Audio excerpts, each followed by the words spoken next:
friends don't dance, and if they don't dance, well, they're no friends of mine. Wednesday night started during the election, and it's just continued on. Oh, by the way, update. So I just posted my clip of me talking about Mark not shouting me out. Milo called back in and told me on YouTube he gives me a shout out to 453 Mark. Thank you, Milo. I'm still posting. I still stand by what I said, Milo. Thank you for doing that, Milo. I appreciate you very much. But let's go to Carolyn Bordeaux. She's on with me every Wednesday night, breaking down the politics of the day.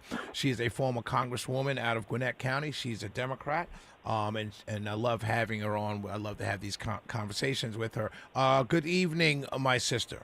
Hello. Good to be on. Yes, ma'am. So last night, you Democrats, had some interesting elections in New York City. I started my show with it. Break them down from your perspective. Sure. So what you had was a real triumph of the Mamdani, Mayor Mamdani, the mayor of New York. So the Democratic Socialist wing of the party, they won several congressional races.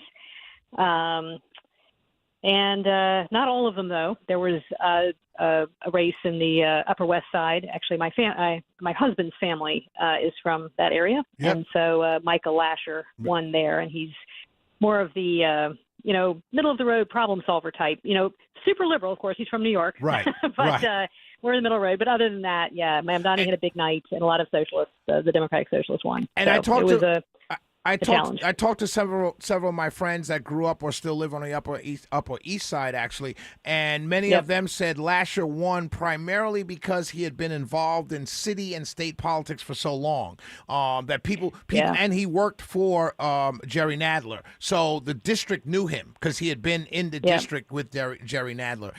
But you're right, he had deep roots. You're right, he had deep roots in that area. So talk about.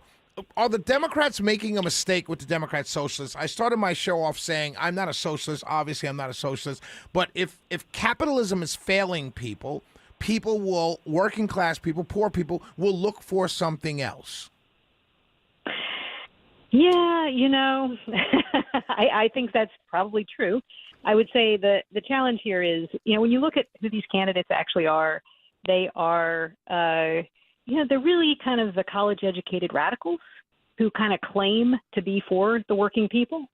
And so I just, I have a hard time. They're not my part of the party, right? Right, of course. They're not really where that's why I wanted you to talk about it. The thing that bothers me the most, and I would say, I have similar problems on the Republican side. You saw Bill Cassidy, John Cornyn, some really nice folks who worked across the aisle go down, which is very upsetting to me as well. But the problem is the ideas that they're putting out there. Mamdani wants, free buses, free childcare, free grocery stores, rent control. All of these are policies that, to my mind, have been thoroughly litigated in the 20th century, and they didn't work. We saw they didn't work. They meant that you have shortages. Nothing is free. You have higher taxes. The market is a very powerful force for distributing things effectively. So what I would love to see is, yes, there are certainly times when capitalism does not work for people, but I don't think socialism is the answer. And so I think we're all challenged to come up with something that is going to work better. Here's my question, because this is what I started my show with. Here's my question.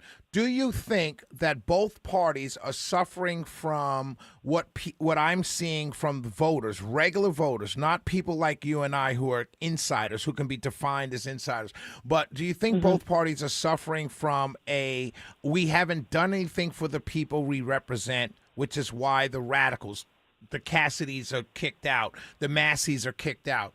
Dan Goldman is kicked out. You know what I mean? Do you think that's what's going on here? Although their ideas are radical and we know they will fail, but people are like, hey, you're not giving me anything. Meaning the moderates. I think the strong partisans, right, are very highly mobilized right now. And I think the people who are the pragmatic center just don't have any place to go. And this is a real problem that we're facing, right? It is the rabble rousers. It is the folks who get the TikTok videos. Those are folks who are really being elevated in this particular political moment. And that's going to be a real problem for governing. I mean, we see Congress is just locked down. And it's because we don't have enough pragmatic problem solvers. We have the people who just want to make the videos for show. Right. So anyway, I just think we've elected a few more of them, and I'm sorry about that. They're going to get to Washington and find they have no ability to do anything. So there's that. So it's just infuriating. I want to see problem solvers. I want to see people who can work across the aisle. You know, that's what I'm looking for. How do you? So, but how do people like? Because I'm the same way as you. I mean, we're gonna pivot to. It's a great time to pivot to.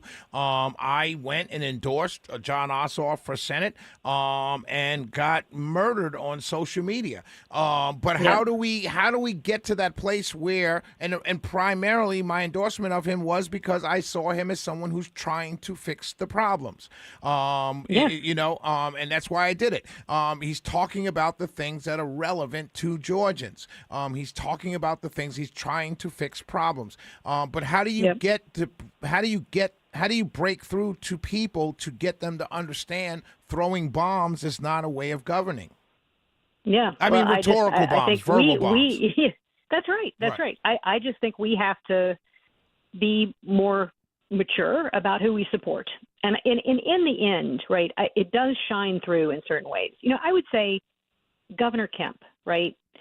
I don't agree with him on many issues, but he's very popular. Why is he popular? He's popular because he focuses on the problem-solving aspects of things. He doesn't let himself be pulled down by some of the really ultra-partisanship. And, you know, those kinds of things, they do pay dividends. I do think our elected officials need to recognize that people really do value that kind of bipartisanship. They really do value this sort of focus on real problem solving for people. And then we as voters have to make sure that we support the people who put the tough ideas, put the tough bills on the table, and are willing to take those kind of chances. People like you, who are willing to reach across the aisle and endorse people who, might not be 100% aligned with everything. So at any rate, I think that's our only way through, is for all of us who care about those kinds of things to really be disciplined about how we're voting and how we're organizing ourselves. Should we challenge on the Democrat side? Are you guys are the Democrats challenging the Democrat socialists? Do you know how do you challenge the Democrat socialists? Well, yeah. I mean, there are there are different types of groups that have been forming to try to do that. Right now they have not particularly caught fire, which is one of the, I don't know what it's going to take. I think there's a way to do it, but you have the Blue Dog Caucus in Congress. Was a group that I was affiliated with. Right. It was, very much about supporting the moderate and problem-solving Democrats. And, they are continuing to weigh in and try to have an impact. Here's a really interesting race that we should all watch is the one in Michigan. There's a Democratic primary in Michigan, which has a guy named Abdul El Sayed running against Haley Stevens. And that is like this real, Democratic socialist up against the really mainstream moderate. And so who's the Democrat socialist? The Abdul guy? That's Abdul El. Yeah.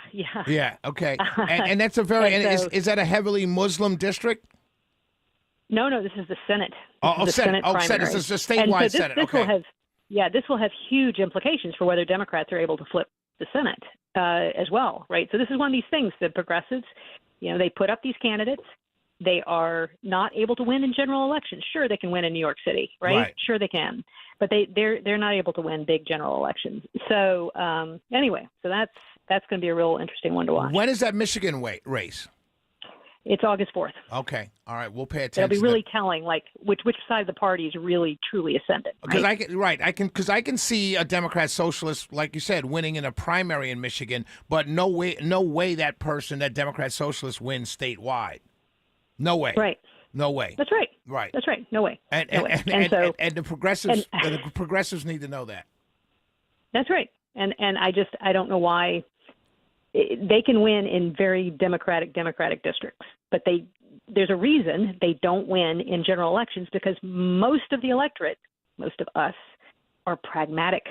We are pragmatic. We are moderates. We want things that really work. So anyway, there's that.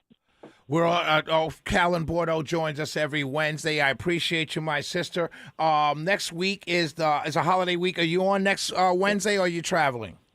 Yep. Next Wednesday, I'm taking off for a few days, but I'll be back after the 4th, and wish everybody a happy 4th and a happy 250th birthday for the country. And I'll be sending you an email this probably tonight or tomorrow. Look at it. I'd like for you to help me.